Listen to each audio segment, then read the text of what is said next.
tayo fountain.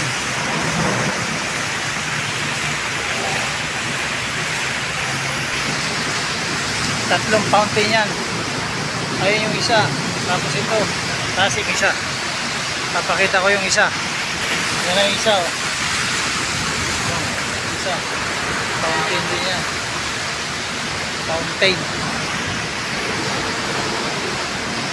Ayan lang nga yung fountain. Tatlo yan ngayon sunod-sunod.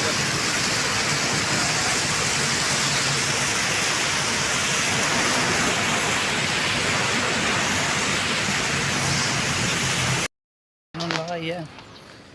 Nakapaglingkod na naman tayo sa Panginoong Diyos. Kaya salamat Lord.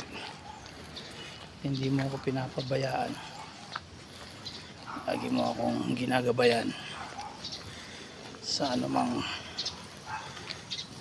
malakid sa buhay, anumang problemang dumating, lagi kang nandyan.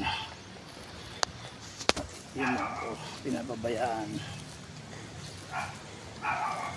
Salamat Lord. Hindi man sapat yung salitang salamat.